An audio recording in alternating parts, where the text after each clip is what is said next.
Good day, everyone. My name is Angel Gador, and welcome to today's presentation, wherein we will discuss an evidence-based care plan to improve patient safety and outcomes presented in the Villa Health remote collaboration on evidence-based care media scenario.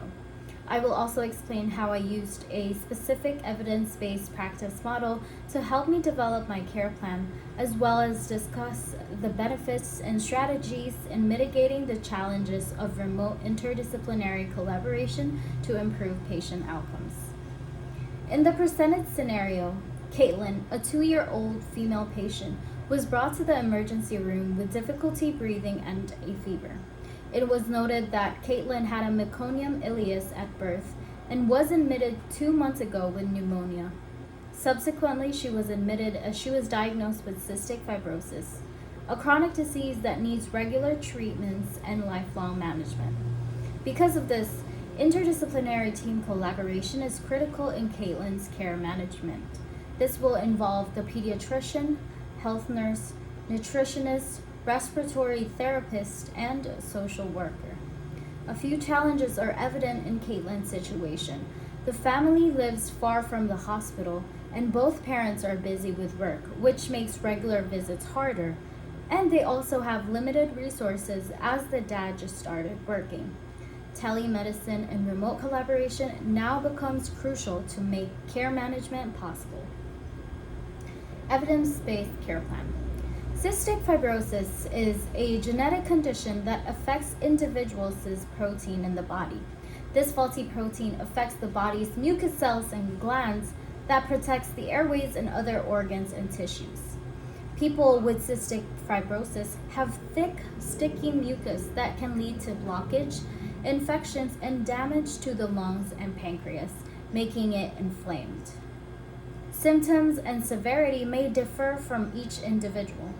However, life-threatening complications include respiratory problems such as lung infections, and these people have issues with absorbing nutrients from food, which makes getting good nutrition hard and can delay growth. As stated in the Villa Health scenario, this is Caitlin's second admission due to pneumonia.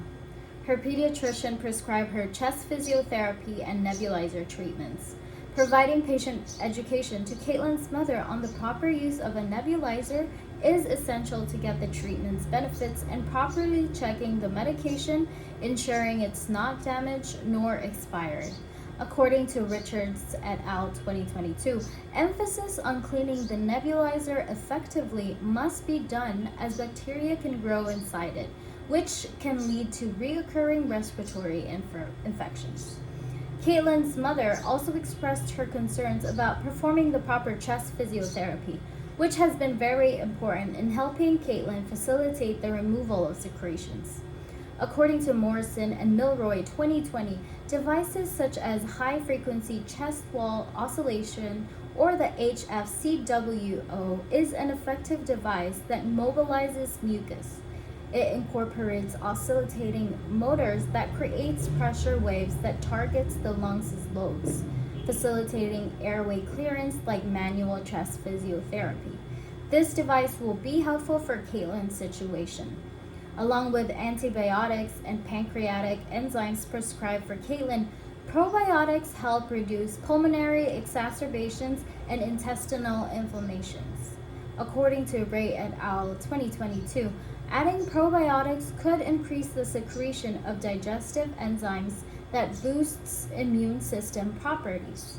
This study shows that a gut dominated by bifidobacteria, which are found in probiotics, reduces intestinal inflammation and better lung function.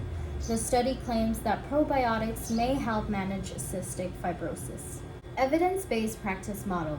The Johns Hopkins model, which employs a problem-solving 3-stage approach known as PET, practice questions, gathering evidence, and executing the translation, is an evidence-based model utilized to aid in creating Caitlin's care plan.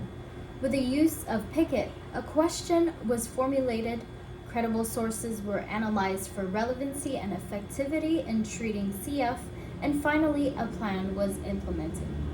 To evaluate the interventions proposed, such as proper sanitation of nebulizers and the use of oscillating devices, such as the HFCWO, oropharyngeal cultures, and chest x-rays will be obtained to monitor the airway, to evaluate the probiotics' effectivity targeted to reducing inflammation, with the tests mentioned earlier plus inflammatory markers lab tests such as CRP or ESR will be obtained. The article by Richards et al. 2022 was the most beneficial source in developing the care plan, as this describes an in-depth explanation of cystic fibrosis, what it entails, the treatments, and the proper management for patients with CF.